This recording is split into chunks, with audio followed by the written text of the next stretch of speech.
What is going on, you guys? Welcome back to Down to the Wire. I'm Brian Costa. I'm Tyler Stringfellow. And we have a great episode in store for you guys today. Again, if in case you didn't hear in that intro, your eyes and ears do not deceive you, people. My co-host, Mr. Tyler Stringfellow, is back. Tyler, we back. Welcome back to the show, man. I know you've been busy doing some swimming here and there, Yeah, but thanks. So how's things been going for you? Things are going well. Bryant University men's swimming and diving back-to-back champions. I love it. So that's a big win. Also was out in Elkhart, Indiana for the National Invitational swim meet. Qualified for that one. I don't recommend going to Elkhart, Indiana. I have no idea where it is. Exactly. There's nothing out there. Yeah. Well, it is the motorhome capital of the world. Okay, but there's still nothing. You're not helping Elkhart, Indiana's case if it's the motorhome capital of the world. There's nothing there though. There was a Long John Silver's that was don't eat there. You might like get a flesh-eating virus or something. Yeah, like I'm about to say. But it was fun going out there, and then went to Fort Lauderdale for spring break. Love to see that. That was a great time. I saw some guy get punched and then thrown over a barricade by security. Oh my goodness. So Florida man, I mean, my God. I mean, I was hearing about some fights going down in Fort Lauderdale. I mean, kind of everyone and their mother was down there. So yeah, I mean, you can figure when that many people are in one location, stuff's gonna go down. But how was that whole experience? It was a great time after a long swim season and long just semesters, a full semester and then half a semester of school. It was nice to go sit on the beach and relax. I love to see it. Definitely needed it. Absolutely. So it's great. It was great. I had a couple of drinks. Nothing too crazy. And to preface, Tyler is 21 years old. Yes, I am 21 years old. He is 21. He is 21 and legal. Drink responsibly. Yes, drink responsibly. Yes. I don't encourage underage drinking, and always drink responsibly. Absolutely. That's why when I was at the St. Patrick's Day parade, I was 21 and drinking. So how was that? That was awesome. Southie, baby. Oh yeah, that was amazing. I mean, you want to talk about a day? That was quite the day. I mean, I'm going in on the train with some of my buddies. On the ride in, we find out Trevor Story is going to the Red Sox. There you go. And it's a great day. Great start off the day. The rest of the day was history, man. I mean, we show up to the parade. It was really awesome. I mean, we ended up getting like a rail post, and when you're kind of at the rails on the parades, people will go by and hand out stuff to you. I mean, we got like keychains, different things like that. Then like this local pub came by and just gave like me and my friend like just shots of Irish whiskey. Oh, there you go. It was sick. I did a shot of Irish whiskey this summer once I turned 21 with my dad, and I did the shot, and my dad does it with me, and he looks at me and he's like, "What?" And I just threw it all up. It was disgusting. Oh, so you didn't like the taste of it? Nope. Wow. My dad called me a You can't say it on radio, probably. No, right? I can't. Oh, I can't say it on the radio, but he tough. He didn't call me a word that was very nice. Damn, that's kind of tough. I let my old man down. So you're not too much a fan of Irish whiskey? No. Proper 12 though, I heard is really good. I have not had Proper 12. I recommend.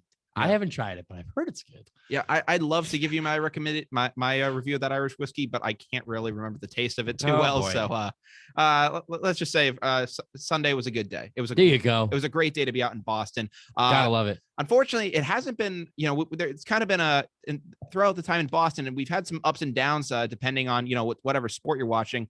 Obviously, I mentioned the Trevor Story, kind of tale that's going on. I don't really know how to say Trevor Story's story. It's kind of repetition there, but obviously that's some big news for the Red Sox. We're going to be talking about that today, along with some the Patriots.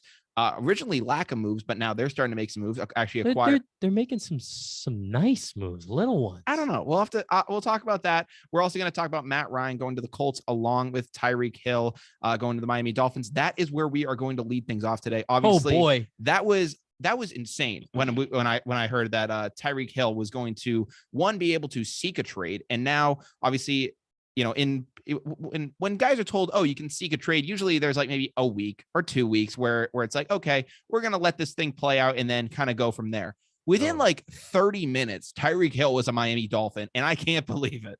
I can't believe how fast it happened. Yeah, it happened really, really fast. That's the thing. But he also had one team on there that was very questionable that he wanted to go to. Yeah, the Dolphins. I love that move for them. Yes. I hate the Miami Dolphins because I'm a New England Patriots fan. But granted, they're very underrated right now. Yeah, I mean, Tua plays a lot better than people think. He's one of the best passer ratings in the league. And yes, he's a lefty, which is kind of puts him down a little bit. I just don't know why lefties are so different, but they are. Obviously, because they're lefties, but they're a little different. I think it's just the trajectory the ball comes off for receivers is a little different. Yeah. But I love that move for them. They got Jalen Waddle down there, and they also Raheem Mostert signed down there. Yeah. And there was one other guy, Chase Edmonds. They signed two nice running backs that can also catch out of the backfield, which will help Tyreek Hill because Tyreek Hill's going to be going just straight deep.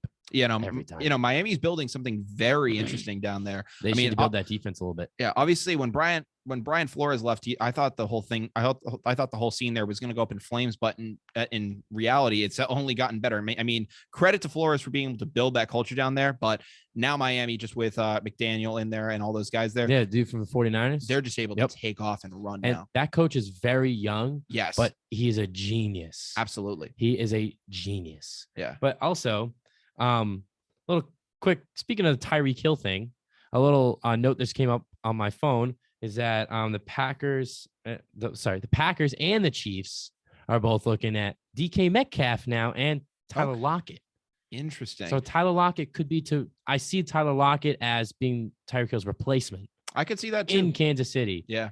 But either way. So you meant I like the Tyreek Hill trade, but I'm so blown away by how fast it happened. And I didn't know that was going to happen. Yeah. Again, usually most times when you hear a superstar request a trade like this, you usually there's enough of a grace period to where it's like, oh, maybe they're going to repair the relationship. But in this time, by the next time you picked up your phone, like if you went to a class in between the time that Tyreek Hill announced that he was going to have a trade, or he was going to be in if you had a class or something in between the time that Tyreek was announced, it was going to be announced that Tyreek was going to seek a trade versus when he was going to, then eventually be traded. There you go. Shut up. Shut up. I hate you. It would have already happened. It's crazy. It happened. Snap. Yeah. Snap fingers, blink of an eye, traded. It was unbelievable. And he was traded for a lot, mind you. I mean, he was traded for 5 draft picks, 2022 first, number 29 overall, 22 second, number 50 overall, and then a 4th round pick, as well as a 4th and 6th round pick in 2023. Also with the Dolphins now, he's signing a 4-year, $120 million contract extension. Highest paid receiver. Yep. I mean, just a week after Devante Adams goes to the Raiders. See, this is why I hate the NFL lately. Yeah. These players want to go around and become the highest paid player, but dude, it's going to be broken in like 2 days. And you just wasted so much cap space. Yes. For what? To be the second highest paid receiver after somebody goes and breaks it again. I mean, Tyler, it's all for bragging rights at this point. That's all it's for. It's just to say, oh, I'm the highest paid dude. But Tyreek Hill versus Devante Adams.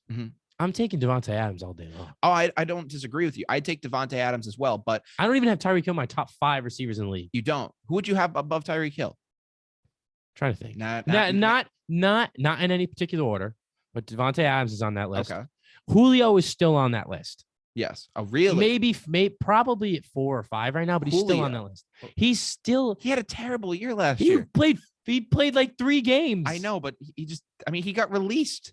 Yeah, which is surprising, and maybe we can talk about that later. But okay. Patriots ?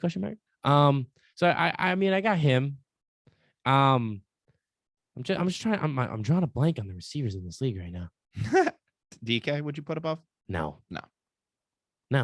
I wouldn't. DK Metcalf hasn't proven too much yet. Would you put Hopkins above him? Oh, Hopkins and Devante Adams are both on this, and Julio are on that list. And I'm just like, God, I'm why am I drawing so many blanks right now? I mean, all right. Keelan Allen's not on that Cooper list. Kupp, would you put above? No. Debo Samuel? No. Justin Jefferson? No. Jamar Chase? I'm looking at some teams right now and just looking through just any, if I can think of any player that would stay. Oh, Jamar Chase. Yes. Jamar Chase is on there. Would you put CD Lamb above him?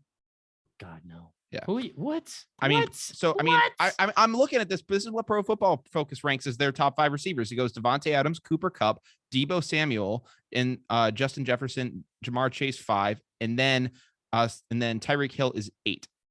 Tyreek Hill is 8. Yes. I can see him being in the top 10, but then again,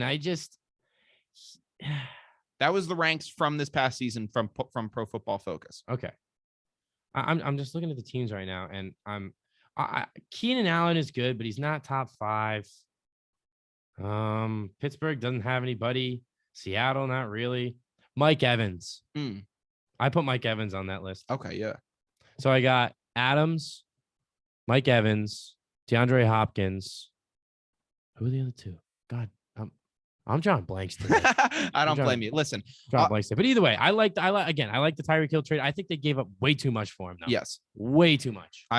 I mean, it's a lot to give up for a receiver. I mean, listen, for KC, I mean, if they're able to go out and sign or trade for another receiver and not give up nearly as much, this is a great deal for them because obviously they're in a very tough position because of all the money that they've dealt out to Pat Mahomes and those guys. So if they're able to, build a younger core around him and, possibly go into this draft and get a receiver like John Michie at 29. There are nice receivers in this draft. This is a very good receiver draft. So if KC thinks they can go out and get a good replacement receiver, this could be a very good move for them. And, moving off of Tyreek Hill could eventually be a great pickup for him. I know he's a fantastic speed guy, but speed with these guys is one of the first things that goes. How is Tyreek Hill going to be when he's a step slower?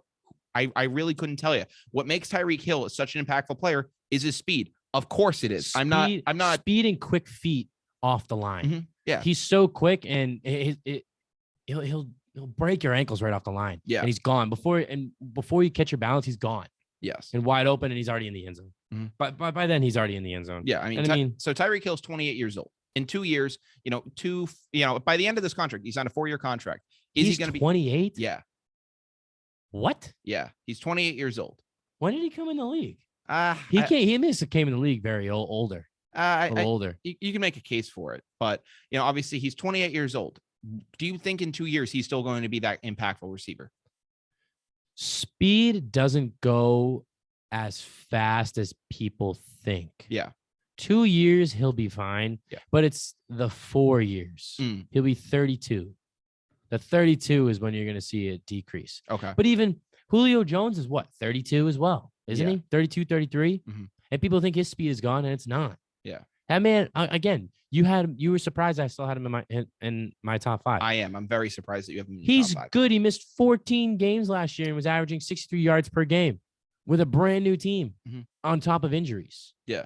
And the year before he was fine. His average was like 106 yards per game or something like that. Yeah. I mean, listen, he still got juice. Couple years ago, this is when Larry Fitzgerald started a 3-year run of 3 years of 1,000-yard seasons with Carson Palmer and Bruce Arians, and he was the same age. I mean, listen, I think that Julio could still be an impactful guy, but I think he's going to have to be with the right team. That is a matter of where he's going to have to end up. But he needs the right coaching staff and the right guy at the helm. Yes, I have to agree with you. Hear me out. I have my predictions of what you're probably going to say. Indianapolis. Yes. I was already thinking Indianapolis as a possible location for Carson Wentz. It makes sense. I mean, they're for Carson Wentz, not for Carson Wentz. Julio Jones. I'm thinking of Carson Wentz leaving there. So yeah, for Julio Jones. Yeah. But yeah, for Julio Jones, obviously, I think it'd be a great location for him to go to. This is Matt Ryan's best year to win. BC guy.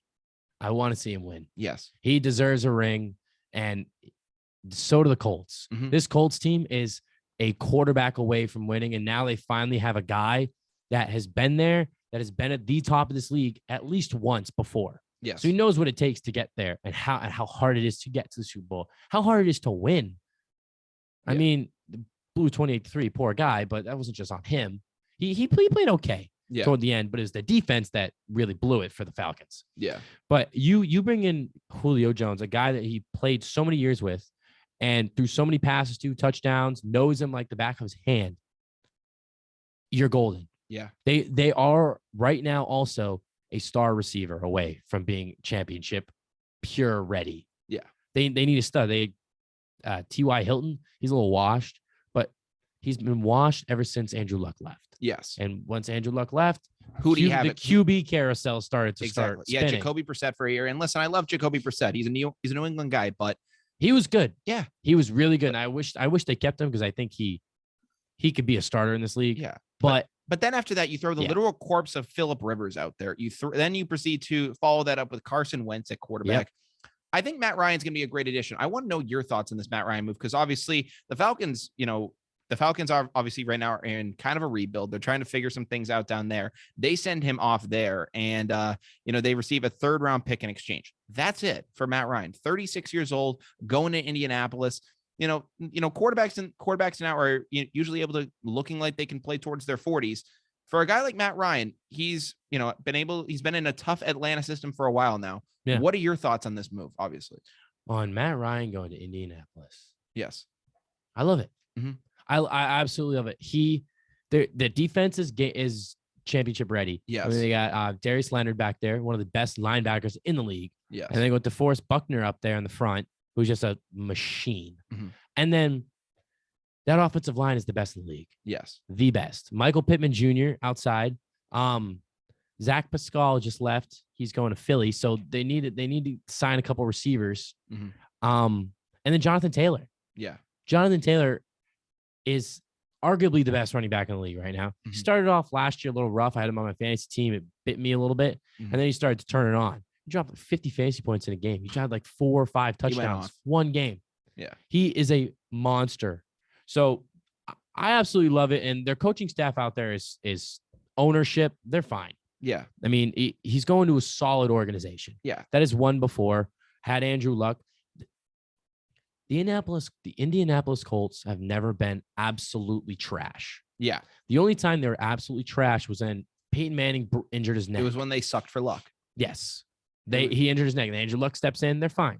Mm-hmm. And even when Luck went down, Jacoby Brissett stepped in. They're still above average. Yes. They're always right there in playoff contention up until like the 12th game of the year. And then they're finally like, all right, yeah, they're done. They can't make it. Yeah. But they're always right there. They're fighting all year. So yeah. Now you get Matt Ryan. Mm-hmm. Maybe Hall of Famer. Maybe. You can make a very strong case for it. I would say no. I would say if the NFL had the type of leniency that the NBA or something like that, or a league like them had for the Hall of Fame, Matt Ryan would be in that. All right. So let me compare this to you. Okay. How do you compare this move with Matt Ryan going to the Colts versus Matthew Stafford going to the Rams? I mean, if I see very similar moves, it could be very similar, but the difference in impact is that Matthew Stafford never had was never put in a good situation to win. Matt Ryan has had that. And, obviously he was able to excel at certain points and go on and win an MVP. If Matt Stafford was with the Falcons, would he have done that? We don't know. No, we don't. We don't know what that situation would look like. So you see that comparison. Mm-hmm.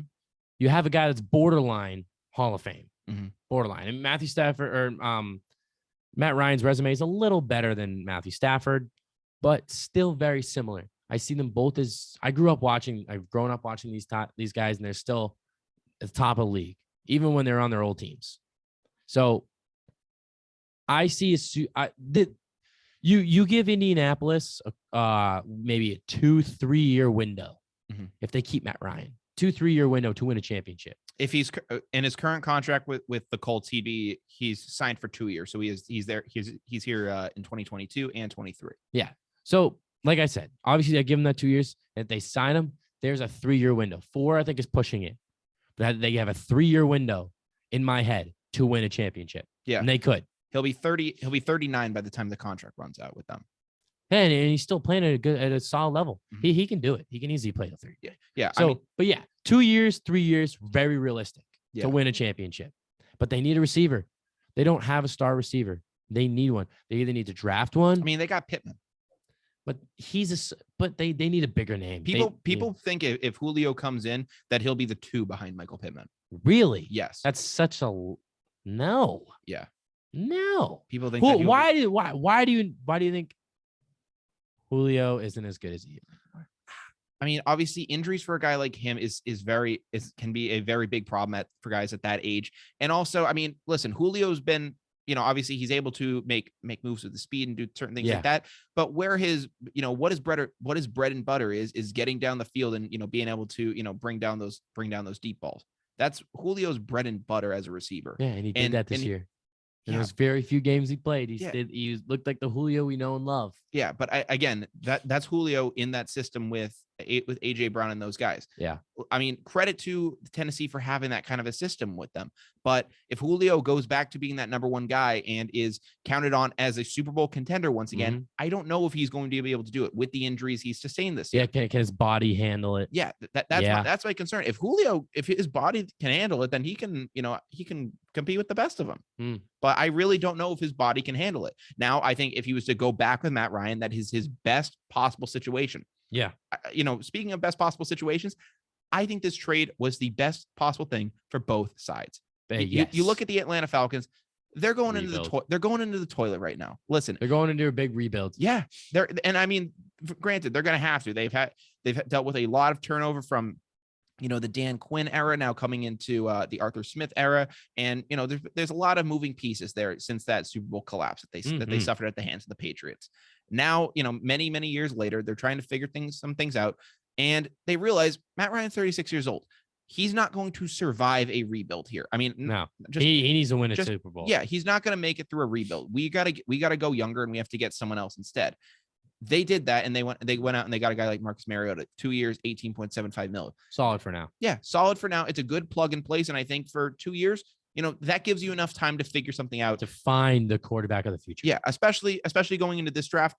This is a very weak quarterback draft. So people are saying wait till next year because you got a couple studs coming in next year. Yeah. So you wait till next year. You get Mariota in place for 2 years under the assumption that, obviously you could put a rookie guy in that next year, or you could have Marcus Mariota be a mentor guy for a rookie that you would bring in and then have him start once Mariota's contract is up. Yeah. There you go. That's a possible theory in what you can do there. It's also obviously great for the Colts because, they've been trying to do this whole QB carousel of going to, Jacoby Brissett once Andrew Luck retired, to Phillip Rivers and the corpse that he kind of dragged out there, then to Carson Wentz, which, inevitably, kind of cost them their season against the Jaguars and, some of his decision making down the line. Bringing in Matt Ryan is the best possible thing that you can do with the situation that you have. Obviously, Deshaun Watson was the golden goose. That's what everyone was going after this offseason once the rest of the QB market dried up. Once it came down to it, Deshaun Watson was that prize. Everybody's radar. Yeah. Everybody. Obviously Russell Wilson goes to the Broncos. That's out of the picture. A lot of other quarterbacks moving around.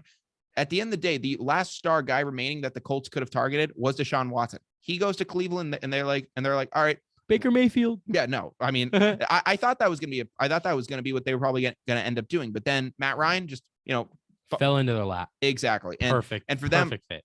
For a 2-year thing where, they're built to win right now, especially in that division. I think this is the best possible thing that they could have done. Yeah. And I really have no complaints about it from either side. Yeah. But now, Matt Ryan, you're in a good system again. What do you have left at this point? You talked about what Matthew Stafford could bring to the Rams at his age when he was 33 going on 34 going in there. Matthew Stafford's 36 going on 37. And in your 30s as an NFL quarterback, I know I was saying guys can play into their 40s now, like Tom Brady. Obviously, he's playing until he's 45, just coming out of retirement. I don't want to hear that man's name right now. Listen, I don't want to hear that man's name. Yeah, right now. I'll cover that with you in a second. But obviously, things are happening there now. With Matt Ryan, what do you have left in a competitive system? I get that you could muscle some things out when things were going bad in Atlanta. Yeah. But those teams were, in my opinion, were kind of pulling off the brakes anyways when they're facing you. They're realizing, all right, this thing's a cakewalk. We don't need to kill ourselves out here while going, while playing these guys. I mean, the Patriots shut them out. So listen, Matt Ryan could have done whatever heroics he needed to in that game. It wasn't going to matter. When the game is on the line, what does Matt Ryan have left at this point? we're going to have to see what that looks like in Indianapolis. Cause big pressure situation, Matt Ryan really hasn't had to be under that for the past couple of seasons, even it's been a while. Even when you're saying, oh, he's leading comeback wins in Atlanta. Yeah. For what? For the 9th draft pick over the 8th. Who cares? Like what? Like you're not really, it's not really going to make that big of a difference when you have a playoff spot on the line, when you're the real guy, when you're in the playoffs, what is he going to have? Yep. We're going to have to see there. Obviously, former MVP. He has a ton of potential there, but now, ladies and gentlemen, the AFC is one competitive division. Yes. Oh my God. You got Russell Wilson coming over from the NFC. You got Deshaun Watson going to the Browns. That's a dangerous team. Yeah. That is going to be a dangerous team. You got Matt Ryan coming over. You got And I get Deshaun Watson was an AFC quarterback, but he basically could have been playing in the NFC. But he's now going to a championship ready team. Yeah. I mean, and even if he was playing in the AFC, he wasn't even playing in the AFC or NFC last year. Yeah. He was playing with the Colts last year. Yeah. So now all these teams are going to be gunning for the AFC, and it's going to be the Pats. The Dolphins now are looking very scary. Buffalo, Kansas City, the Ravens. Let's see, the Broncos, the Colts, the Browns. Who else is in there? The Chargers, the Raiders. I mean, the Titans. That's 11 teams. 7 teams make the playoffs. And you want to know what's wrong with that? You didn't mention the Patriots once in all of and that. The Patriots. No. The Patriots are going to be fighting for a wild card. Yeah. But that's 12 teams that are competing for 7 spots. Well, the reason I said it's wrong that you didn't mention the Patriots is because, obviously we're Boston sports here. We cover the Patriots and all that stuff. Well, what's there to cover? What the hell have they done? Listen, let's be frank with ourselves real quick before we kind of jump on, before we kind of go nuts here. Again, just crack my neck. I'm ready. Broncos go out and get Russell Wilson. Raiders go out and get Devante Adams. Teams in the AFC are making big killer moves right now. Again, the Dolphins just got Tyreek Hill. Big move. I mean, listen, we're still gonna have to see what happens there. Maybe Tua is able to kind of work through with all that talent and figure it out at this point. But Mac Jones is going into his second year next year. What is he going to look like now with the fact that in terms of offensive talent, what have we done to improve his odds of helping us next year? All right. Squat. Here's the thing. All these teams are making big splashes this year. Great. Big splashes. The Chargers are making splashes. They signed J.C. Jackson and traded for Khalil Mack. The Raiders are signed and traded for Devante Adams. And also got Chandler Jones. Exactly. Former Patriot. The Broncos, Russell Wilson. The Ravens are still scary. The Chiefs are making some Juju Smith-Schuster, obviously trading away. Tyreek Hill to the Dolphins. Von Miller signed with the Buffalo Bills. These teams are making moves. What did the Patriots do last year? The Patriots made big moves last year, but then they drafted a rookie quarterback. Yes. That never works. Usually you're going to sign all these people when you have the quarterback already situated. The Patriots did that and then drafted the quarterback. So now in my head, it's these guys are trying to catch up to the Patriots because the Patriots already did all this. They built a team and then they drafted their guy. So now Mac Jones going into his second year, he's going to be in a way better position to perform well next year. They just need a stud receiver. And maybe they're going to look into the draft because this wide receiver class this year is star-studded. There's like 2 guys from Bama and 2 guys from Ohio State that are ridiculous. Yeah, John Mechie's one of those guys that I looked at. He's a very promising prospect. And listen, I think he can go into the draft and maybe steal the show. But are you going to trust Bill Belichick with drafting offensive talent? When's the last time that's worked outside of Rob Gronkowski in 2010? And he fell into our lap because of an injury. Exactly. But I don't. Just being honest with you, unless it's a late round pickup and we get a guy like James White or something like that in the 4th round, which awesome pickup. Bill Belichick's history of drafting receivers isn't necessarily the best. We passed on DK Metcalf for N'Keal Harry, the nightmare that he is. I can't believe that he's still in a Pats uniform. It's kind of disgusting to me. But what are the Pats going to do? Listen, it is an arms race after all, and I'm more than happy that the Pats got every free agent last year. That's awesome. But we overspent a little bit. Yeah, you can make. I'm not disagreeing with you, but they did that because of how much they realized that they screwed up in the draft in previous years, and the fact that they hadn't made moves, and losing Brady and losing all those guys cost us dearly. Okay, we had to make up for it, and we had to go out and spend big. We did that, and did we overpay for guys? Yeah, Jonnu Smith.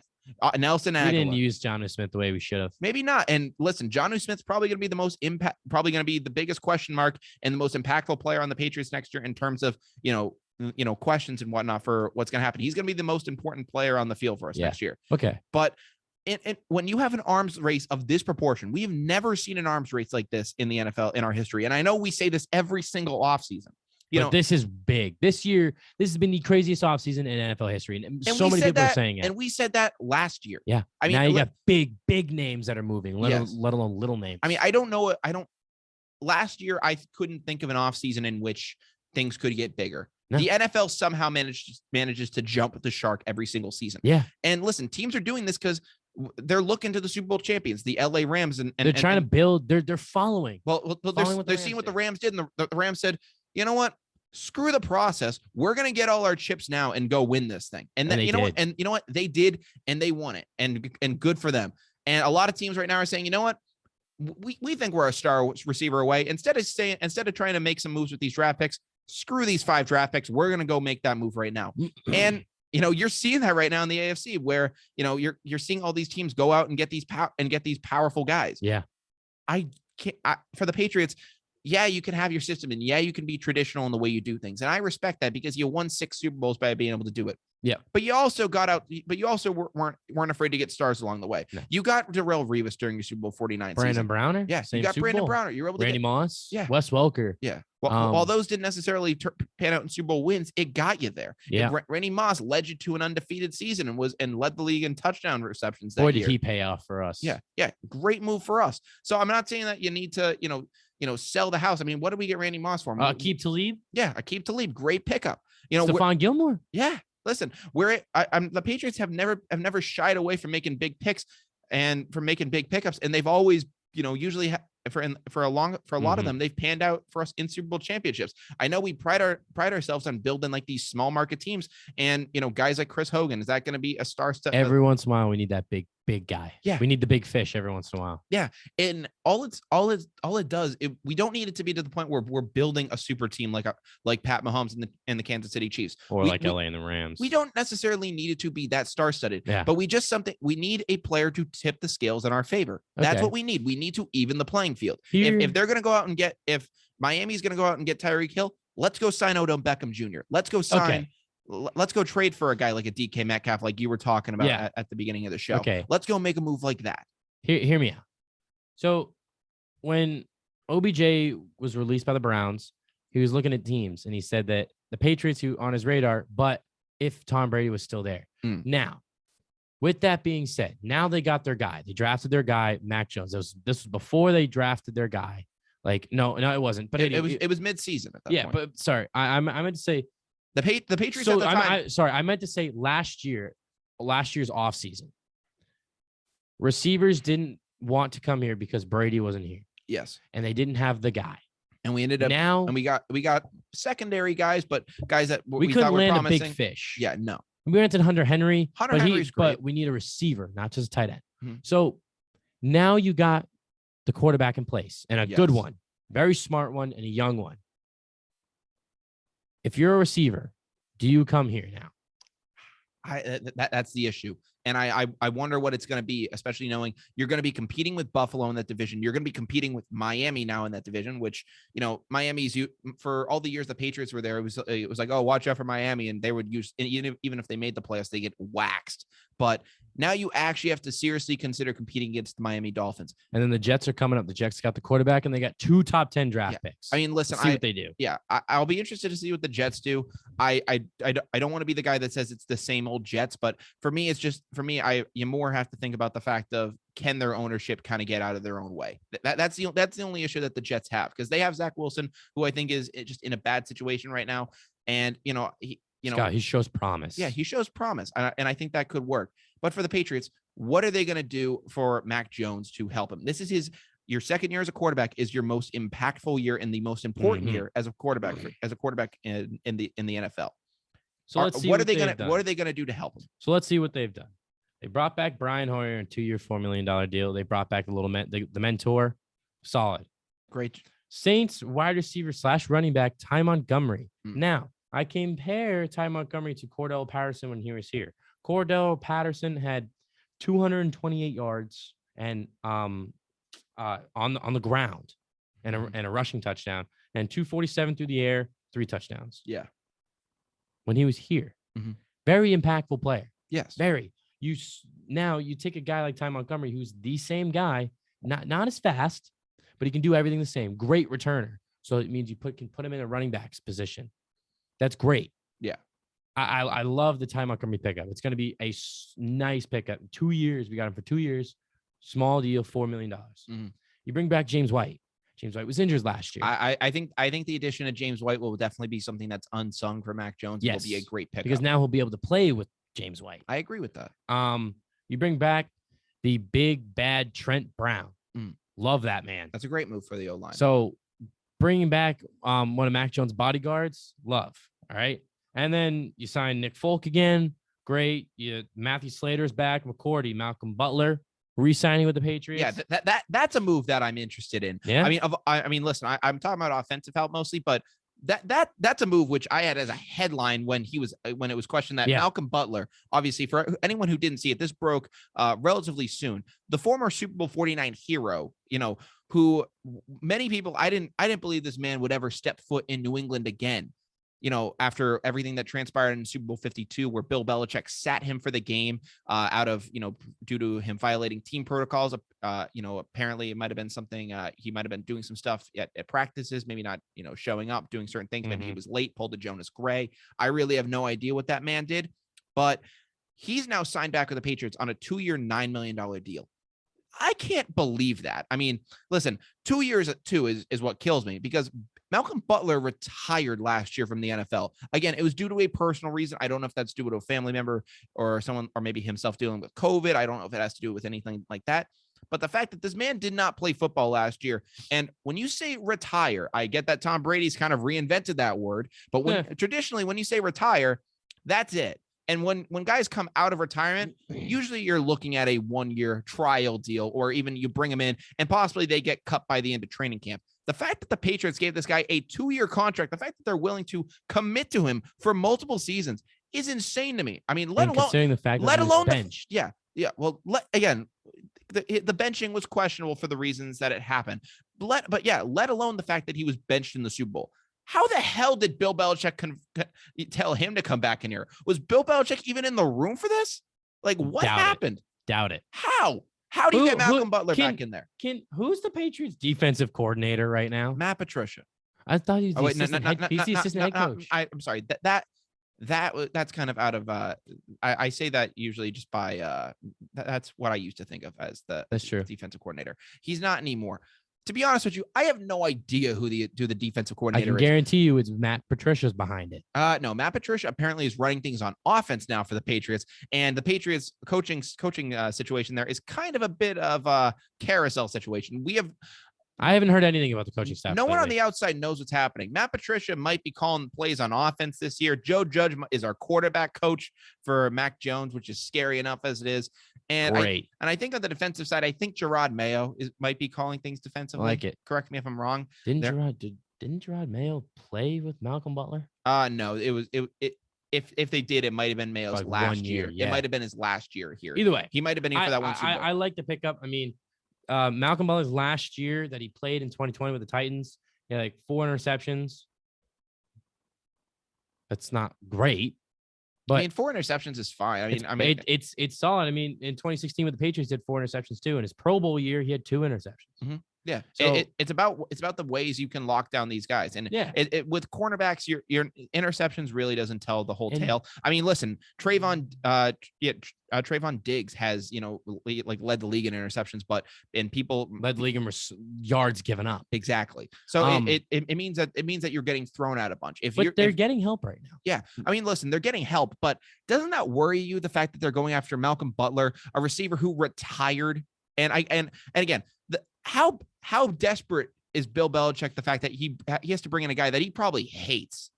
I don't think he hates him, but I can see them going for somebody that they recognize, because J.C. Jackson did just leave. Yeah, and Gilmore's gone. Yeah, and now you bring in Malcolm Butler, who plays with Devin McCourty. But is he your number 1 corner at this point? Going into the year. Is he your number 1 guy? Jonathan Jones is my number 1 guy in my head. You can make a case for that. He's come back from injury. So let's see. J.C. Jackson leaves. Okay. It's a huge hole to fill, obviously, because he locks down your number 1 guy. Now you bring in Malcolm Butler. Jonathan Jones comes back, and you sign Terrence Mitchell to a 1-year deal. Terrence Mitchell? But I kind of like it. Yeah. I kind of like it. He was good when he played with the Browns a couple years ago. Years ago. Malcolm Butler was great when he played a couple years ago. That's okay. But listen, I think they still got left in the tank. I would love Malcolm Butler to come back here and be the star Super Bowl hero again. I would adore that if that's what Malcolm Butler turns into. Win another Chevy Colorado while you're at it. Yeah, I mean, I will happily be I will happily be surprised if Malcolm Butler comes back and does that.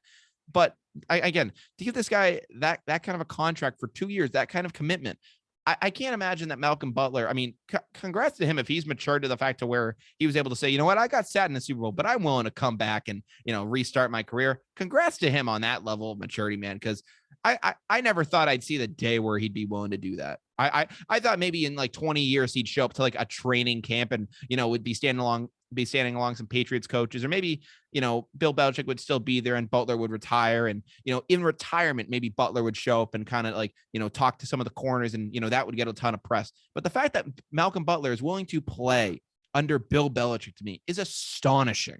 So I'm looking at their roster right now. Okay, Patriots roster. Mm-hmm. These DBs are looking fine without J.C. Jackson. So you got Kyle Duggar. He plays more safety, but you have Adrian Phillips and Devin McCourty. Yeah. So I can guarantee you McCourty's going to be playing that corner role, a little bit more corner, because he was drafted as, and so is Adrian Phillips. He's going to be roaming around as a corner. They're both insanely good. You got Jalen Mills still on this roster. Jawan Williams is massive. He's like 6'3", and he can fly. So you can throw him on like a tight end or something like that. I like it. Terrence Mitchell, you can throw into that rotation, and Jonathan Jones coming back. Did you just say Devin McCourty? You had Devin McCourty playing corner? No, when he was drafted, he was. Yeah, but you said for this year? No, not like all corner. Oh, but you're gonna leave him at safety. But every once in a while, you can throw him out there because he's played it before, and he's one of the best safeties in the league. I mean, but he's 34 though. I mean, he's still really fast. It's a different game playing center field and kind of being a good safety like that. I mean, you're right, but if need be, I'm taking Adrian Phillips over. I mean, if need be, we threw Julian Edelman out at linebacker. I'm not saying. No, I'm saying if need be, we could throw Devin McCourty at corner. Of course, we could. No, but you could. But you're gonna throw. But we brought back Jalen Mills, and we brought him as a possible guy to do something like that. Jalen Mills is a corner. Yeah, not a safety. He was playing safety when he was with. He's listed here as a corner. Yeah, well, he came back and played corner, but when he was brought in from Philly, he was a corner, then played safety in Philly, and then they transitioned him back to corner here. See, that's interesting. Yeah. But like I said, you got Jonathan Jones back, but Adrian Phillips is going to be key to this defense. Yes. That guy was playing linebacker too during the COVID year because all our linebackers were out. Yeah. So, and he played really well. No, he can float around the field, and I think this is going to be the year we need him just in case. Yeah. For anything. Yeah. But again, I like this Patriots defense right now. I like the linebackers they've signed. They traded for Mac Wilson. Mm-hmm. Does anybody know who that is? No. I'm going to answer that question now. No. But did anybody know who Kyle Van Noy was when we traded for him? No. Everyone knows him now. Great. Same team he's coming from. So I'm going to wait to comment on Mac Wilson because we don't know what to see. Yeah. We traded for him. We traded for a no-name, really. You never know because Kyle Van Noy turned out to be amazing. Yeah. Maybe he can play that role. Obviously, Kyle Van Noy is a little different. He's just a stud. But you bring back Jawan Bentley, too. Jawan Bentley, and you still got Hightower on that team. Hightower is a great piece. He's old, but he is the captain. Mm. You need the captain back. Yes. And that's it. I can see Jawan Bentley starting to take over those reins, though. But you need that captain in there, and that's Dante Hightower. Even if he's off the field, you have to have him on this roster right now. Yeah, I like the idea of bringing back Hightower. I just do question how much he really has left in the tank. I do too. But granted, you still need that captain, and he's a great leader on that team. But I'm looking at this team right now, and the only issue I have, Tyler, is you're bringing in a guy like Malcolm Butler. You can say Jonathan Jones is great. Is that going to be enough, though, now to cover a Tyreek Hill, to cover a Stephon Diggs twice a year now that you have to face Tyreek Hill? Jalen Waddle, too. It was exactly. It was enough when you had to face Tyreek Hill the one-off time that you played KC throughout the year. Yeah. Now you got to face him twice. Yep. And now you got to face him in Miami where you've had fits where they've had absolute bums playing on that field. Bums. Yeah. Now you got to go to Miami, possibly in the last game of the season, because that's how they like to schedule it. And Tyreek Hill could be torching you down the field. Yeah. And not to mention Jalen Waddle just mossing you all over the yard. I think Malcolm Butler still got a little left in the tank. He did retire. So maybe he could be rested. You never know. Or it could be rusty. So we don't know which one we're going to get. Yeah. Rested or rusty. We're going to see. But they're also looking Matthew Judon has been doing some great recruiting. For those of you that don't know, has been tweeting at pretty much everybody. Yeah, he should be the general manager of Bill Belichick at this point, in my opinion. He's tweeting at different people saying like, "Hey, Allen Robinson, what you doing? Hey, Odell Beckham, you want to come hang out? Yeah. Hey, I heard New England's great this time of year. Yeah. And he's tweeted at Stephon Gilmore saying, "Hey, you want to come back?" I like it. If that was to happen, I would actually consider I would consider actually appointing Matt Judon to the general because manager. Stephon Gilmore, we traded him because he wanted more money. Yeah. And we weren't going to pay him because he was dealing with an injury. And we were like, dude, you're not worth it right now. And now he's not going to get that type of money anywhere. He needs a prove it deal right now to prove that he can still play at the defensive player of the year that we signed. That he needs to prove it again. Mm-hmm. You sign him to a 1-year deal. You prove it. There's your 1-year insurance card right there. Yeah. There's your 1 year, which is great. But then, obviously look at next year. But that's a whole nother conversation. You got to deal with that when that rolls over. Mm-hmm. But I like Stephon. I think Stephon Gilmore could be a nice pickup again for the Patriots. Yeah. But how much cap space are we working with is the question. Yeah. I don't even know. That's the thing. All these haven't even been added. And that's why it would have to be a prove it deal because we don't know exactly what it would look like. Nope. Kind of transitioning now over to, obviously we've been spending a great deal of this show on the NFL. Before we do go down the wire, there is a move in the MLB, obviously, that we highlighted at the beginning of the show that I want to cover. And that is that Trevor Story, the former Colorado Rocky, has now signed a 6-year, $140 million contract with the Boston Red Sox. He'll wear number 10, and he was introduced earlier today. Tyler, what were your thoughts when you heard this move go down? I've heard of Trevor Story. Yes, I'm not as big of a baseball fan as you are. Obviously, I'm more in the football world. But I like it. It's a bigger name, and I did say that the Red Sox need to sign a little bit bigger of a name. And what did they do? They did it. Mm-hmm. Trevor Story. That is a pretty big name in baseball. But I'm reading here that says that he's a shortstop, but now he's moving to second base.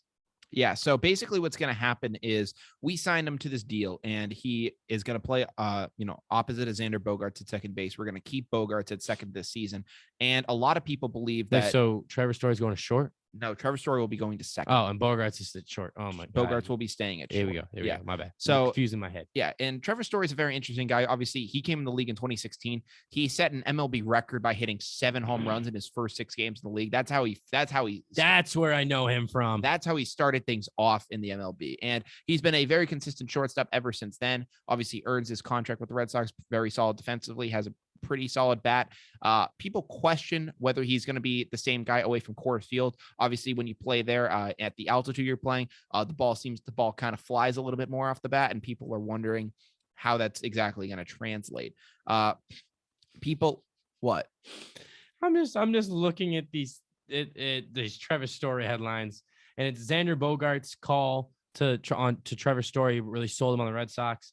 And there's another one, ex-Red Sox player called Trevor Story and was like, "Hey man, New York smells like garbage." I love to see it. So, I mean, obviously Will Middlebrooks called him. Of course he did. Of course. Listen, Will Middlebrooks, maybe he didn't have like the most star-studded career here, but he does the work. And listen, my God, New York smells like it does. Respect to him. I listen, Middlebrooks had his fun torching the Yankees. But back it does in the day. smell like So, garbage. I mean, listen, I like this move for the Red Sox, and I like it based on the fact that if Bogaerts is to leave next year, which I don't want to happen, I want the Red Sox to go out there and offer Xander Bogaerts a contract that he believes he is worth. They should. He's well worth it and has earned it. But what this looks like, in my opinion, and something that kind of proves that is that during Trevor Story's press conference, they asked him, "Hey, what are your thoughts on changing positions, playing alongside Xander Bogaerts?" And basically, Story said in his opening interview with the Red Sox, he said, "Yeah, I signed this contract. I agreed to play second base for this year, and I'm looking forward to seeing what happens after that." When he said this year, it kind of almost came out in a way of a Freudian slip to where he wasn't really supposed to say, "Oh, I'll be playing second base for this year." This isn't a 1-year deal. This is 6. So why is he just saying for this year? It kind of harkens at the idea that He knows that Bogarts could be out next year. Either Bogarts could be out, or there can be something else on the horizon to where they basically say, all right, listen, man, you got to play second for this year. Bogarts is in the last year of his deal. We got to, sweet talk him maybe into a deal or let him go. And at that point, Story's like, all right, that's where the go from there comes into play. I'll give it a year. I'll rest my arm because he has elbow problems. So there were some talks about that. And basically, we're going to have to see what that looks like. I'm happy that Boston at least was willing to make a move and not just let Bogarts go by the wayside and essentially say, oh, shoot, who do we have at shortstop now? Oh, we got Zue Lin coming up in the farm system. Let's throw him out there and wish for the best. We actually have someone decent that we can throw out there.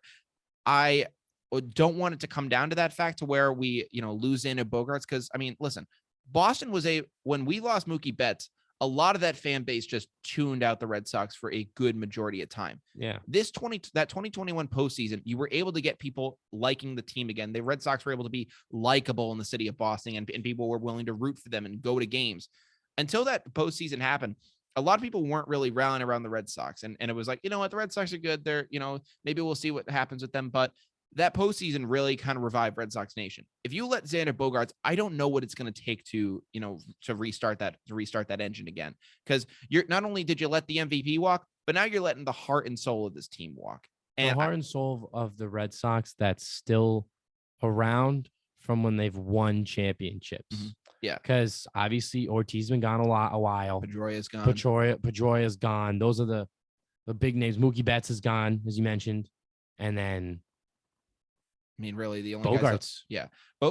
Jackie Bradley. Yeah. But, he came back. Yeah, he came back. But listen. So it's a little different. In terms of guys like that, I think that you have to keep Bogarts around because listen, I think the way that Betts was treated here, it soured a lot of people, especially within the organization too. Yes. And if you're looking at some of these young minor league prospects, look at Marcelo Mayer. He's an infielder coming up in our system. We drafted him 4th overall. Looks like he's going to be a stud in like 3-4 years when he comes up. Maybe we'll even be Xander Bogaerts or Trevor Story as a replacement. Yeah. Who knows? Maybe he's even Rafael Devers replacement. There's a bunch of speculation as to where this kid could play. If he sees Xander Bogaerts possibly get treated like this and kind of get shut out and, thrown out like this, if he comes up and is a star, is he going to be willing to renegotiate a deal where he realizes he's going to get the short end of the stick? Or is he going to say, you know what, screw this team, screw you guys for playing cheap with me. I'm going to go elsewhere. Yeah. And that's the fear, because you already did it with Betts, and you can make the case. All right, Betts is a once in a generation talent. We're not gonna throw all our eggs in that basket and hamstring ourselves for the rest of the way. Yeah. We want to diversify our assets. If you do that with Xander Bogaerts, though, that's gonna be really tough. And I think people within the organization, like an Alex Verdugo, might tune you out at that point. I mean, who knows if JD Martinez is gonna be willing to stick around? Who knows if Devers is gonna be willing to stick around? I mean, that. If they don't keep somebody like Bogarts, it's going to be very harmful to the organization, because this organization right now is made up of some guys that respect Bogarts. I mean, they respect them, but they're not big names. Yeah. Devers is the only other one. Now you got Trevor Story and Bogarts, but Devers is the only one. You got this team made of a bunch of guys that are just trying to prove themselves. Mm-hmm. And you let somebody walk and they're like, well, we need that guy. Yeah. What now? What you're gonna sign another no name? Like, what are you doing? And it's just it could lead to a lot of problems. Yeah. And the other reason people are talking about, the pitch that's now being made after the Story deal, which you're hearing a lot of, pro Red Sox people come out with, is essentially that, Bogarts' defense isn't as good as Story, so we're gonna get rid of him. And I'm like, okay, maybe Bogarts isn't like, a all-time defensive shortstop, but he also kind of makes up for it with his bat. He's a tremendous, almost middle of the order type of bat. Always count on him at a position where you don't really expect that. Shortstops traditionally aren't power hitters. They're get on base and get around and score. Xander, Derek Jeter, leadoff hitter type of guy. You don't think of power when you think of a guy like him, but great hitter. And was he the best? Always got on base. Was he the best defensive shortstop? No, but he was able to get things done with the bat. Same thing's kind of true with Xander Bogaerts, but he has a bit more power than a guy like Jeter. Yes. Bogaerts, he's not going to airmail guys at first. If there's a ball that he can get to, he's going to make a good play on the ball. I think the defensive stats with Bogaerts is kind of trash, but with them possibly phasing out Xander Bogaerts here, they've been talking about playing Trevor Story at second. Yeah. Do you see a time throughout the year in which they try to put Story at short and maybe Bogaerts at second as part of this phasing out? Yeah, I think that's very possible that happens at one point I throughout the was year. just thinking about that. Like what in the middle of the year, what's going to happen? Maybe Bogaerts isn't playing as well, but Story is. Will they flip it? But I think it's going to come down to who's getting more like ground balls, who's getting more action, and who's playing better. Yeah. And they're going to be, they can flip and flop them. So I can guarantee you they're going to do that. They're going to flip them. At some point, they will flip them because they're very similar. And just, they'll both amazing shortstops. Yeah, they're both great. I mean, second base is different from shortstop, but it's right there. Yeah. So you can easily make a transition. I mean, it's an easy position to really transition. Exactly. So, I mean, it's going to be different for both of them, but having those two guys in that infield is going to be amazing. Yeah. And having both their bats is going to be amazing too. So, I mean, like I said, like you mentioned, actually, Bogaerts isn't the power hitter. He is get a nice hit. I mean, but he get a nice hit in the infield. But he can hit 30 bombs a year. He can. From the shortstop. But he can get you. If you need him to get on base, he will. But if you need him to hit him a home run, he easily could too. But if you need him to get on base, he will get on base. And then he's fast. He will get it. He'll move. Yeah. He'll be on third, and then somebody needs a grounder, score. Perfect. There you go. Mm-hmm. I mean, Xander Bogaerts had 23 home runs last year. For shortstop, that's great. Yeah. You can't complain about that. And then the last full season besides that he had 33 home runs. That's really good to have as your shortstop. You can't complain about that. That's amazing. No, you can't complain about a guy like Xander Bogaerts at all. And you can't complain about the leadership either. Mm-hmm. Yeah. Well, just people don't know how much a leader just changes the face of an organization and of a team. I've experienced that myself. Mm-hmm. Having that true leader is a big, big game changer. And if you don't have it, you're going to run into a lot of problems. Mm-hmm. Even if that leader doesn't perform, you need that leader. Yeah. So even if Bogaerts isn't performing, you need that leader there. It's just, you do. A guy that's won a championship before. Mm-hmm. Yeah. Listen, there's a He's ton been there. Yeah. Proven it. And I hope that Bogaerts gets paid the way he should deserve. I mean, after Carlos, he doesn't get overpaid. Yeah, that's the thing. After Carlos Correa signed with the Twins, JD Martinez basically was quoted saying, "Oh, Xander's going to be rich," and that's what he went out saying. And I think Xander will be rich, but it's a matter of rich in Red Sox money or somebody else. That's the question, and I really couldn't tell you. The only thing I can think of is something that was interesting that was not brought up to me, but I heard earlier in the day before I went off to one of my classes. I was listening to some Boston sports radio. Tony Maserati, obviously, famous baseball reporter, has his own radio show at 98.5. He came up. He basically said that one of his speculations is that Story will move to short next year, and after this year, the Red Sox would approach Bogaerts and basically say, "Hey, we want you to move to third base, back to the position that, during our 2013 run, you played for us," because they had Stephen Drew at shortstop, traditional defensive shortstop. So they had Bogaerts go and play third. He was saying that we'll have you go play third and we'll pay you like a third baseman, which traditionally is a tick below what shortstops make. In terms of infield, shortstop's the golden goose. You're going to get paid a ton. Shortstop's the captain of the infield. Exactly. So you're going to get paid like it. Yep. Third baseman's, it's a couple $1 million less. And basically he was saying that they could make the pitch to pay him like that. Then what you could do is then go to Rafael Devers and say, "Hey, we want to go and pay, we want you to be our DH," because that would be under the assumption that JD would leave after this year. Yeah. And it'd be like, but we want to pay you like a DH, and they make a good, a good few $1 million less than third baseman make. They make traditionally a lot less. I mean, some guys can make upwards of $30 million, but you're more going to see DHs get paid like 20, 25 million. Yeah. So they would maybe make the pitch and say, "We'll pay you like a DH," and maybe you'll play third here and there, but it'll be sparingly. That's something that he brought up. And for the Red Sox, I have to agree with him. That is something I could definitely see happening, because Chaim Bloom is, always careful with his wallet. He's always going to be, trying to hold all the cards at once. In my mind, that makes a lot of sense in terms of playing the analytics and having the best possible, defensive and analytically sound team. That makes a lot of sense. Yeah. But I don't know if you move Devers. I like Devers at third. Devers a strong third baseman. He gets a ground and he's got a cannon. He has a cannon, but he's been wild at times. He was able to hone it in a little bit last year, but I know that Devers is young. I mean, what is he, like 24, 25 years old now? Keep Devers on this team. Devers is amazing. Could you move Devers to first though? There's been talks about it, but we're probably going to bring up a guy this year. His name's Tristan Casas. He's a really good prospect. Devers will be 25 this year. Yeah, you need Devers as DH. I like Devers as DH. Yeah. So there's this guy Tristan Casas. We'll be bringing him up. He's a power hitting lefty first baseman.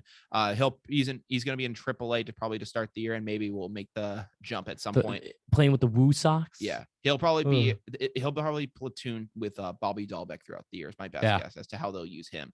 I think that he'll be probably pretty good, and then the idea of sliding Devers in the DH spot is something I could probably get behind. Yeah, one thing I just really love, and I was just reading that I love how Trevor Story wanted to come here, and he feels very comfortable being here. And this was the place for me. I wanted to be here, and they wanted me. I wanted them.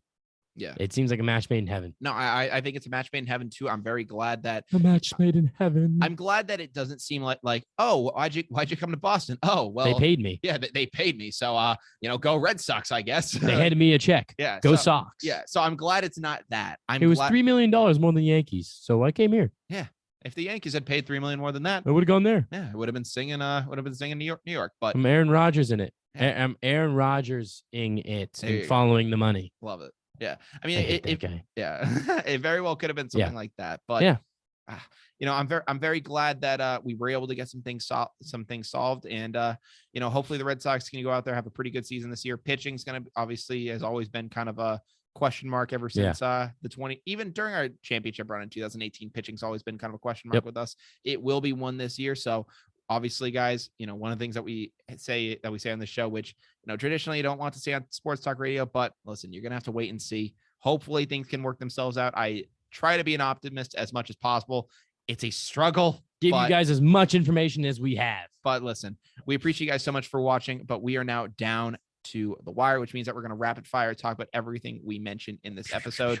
We started things off by talking about Tyreek Hill being traded to the Miami Dolphins for 5 draft picks. I mean, listen, Casey got a haul for him, and now he's ridiculousness. And he's now going to sign a 4-year, $120 million contract extension with the Dolphins to make him the highest paid receiver in the league. $72.2 million of that is guaranteed per his agent, Drew Rosenhaus. The Jets, which we, didn't end up mentioning, had a deal in place for Tyreek. They would have gotten, the Chiefs would have gotten 3 draft picks, and then the Jets would have gotten Tyreek and a draft pick in exchange. Poor Jets. Yeah, screw the Jets. So, can't complain with that. We also talked about the Atlanta Falcons trading quarterback Matt Ryan to the Indianapolis Colts. Atlanta will receive a 2022 third-round pick in exchange. We talked about it. I think it's a great deal for both sides. Cannot complain about that. After that, we discussed the Patriots' original lack of moves. The fact they haven't really made any star-studded moves, kind of dipped into the toes of, They dipped their toe into the water. Yeah, they haven't really, to speak. They haven't really dipped their toe in the water of superstars on the moves this offseason, especially a lot of guys going to the AFC East. We want to see them do more stuff, but they made some interesting moves today. Obviously brought back former Super Bowl hero Malcolm Butler on a 2-year, $9 million contract. We discussed the meaning of that and everything that could they disagreed on it. Yeah. I want real quick. I just want to see the Patriots, instead of dipping their toe in, just do a straight cannonball and make a big splash. I wouldn't mind that either. Big splash. I mean, listen, that's kind of what I've been saying. Make a big splash.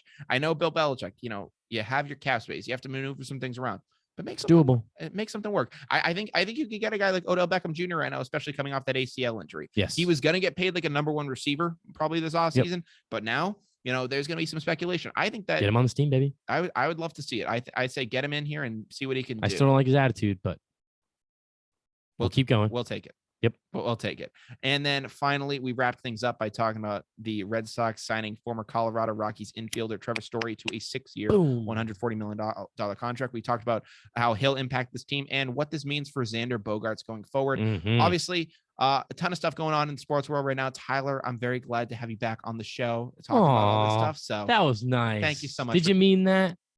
I think I did. You think? In my heart of hearts. You think you meant it? In my heart of hearts. I hear that, ladies and gentlemen? He thinks he meant it. Yeah. So Wow. listen, I think a lot of things, and I think I really did mean that. You think a lot of things? Yeah. What are the things you think about? Do you think about a lot of things that you think? Yeah. That you think you know about? I like to think so. Okay. But listen, obviously, it was a great show. Talked about a lot of things going on in the sports Indeed. world. Can't wait for our next episode coming out on Friday. But if you're not falling down to the wire at this point, what are you guys doing? What are you doing? Come on, man. It's so easy. Yeah. Click. It really subscribe. Yeah. Like, subscribe to this video if like, you're watching this. subscribe, if you're watching follow, this on YouTube. comment, you name it. Yeah. Listen, it's a good time. Yeah. I mean, We listen, have some fun. we're available everywhere you guys can stream podcasts, whether that be Spotify, Apple Podcasts, Google Podcasts, and more. The video stream of this show is on YouTube. You can find all of those links through the link in our bio at down.to-the-wire on Instagram. Again, at down.to-the-wire on Instagram. If you've been listening to this on radio, you've been listening to WJMF 88.7 HD2, Smithfield, Providence, or you've been tuned in at WJMFradio.com. Thank you guys again so much for listening. And from Down to the Wire, I'm Brian Costa. And I'm Tyler Stringfellow. And we hope you guys have a great night. Take care. Indubitably. And peace.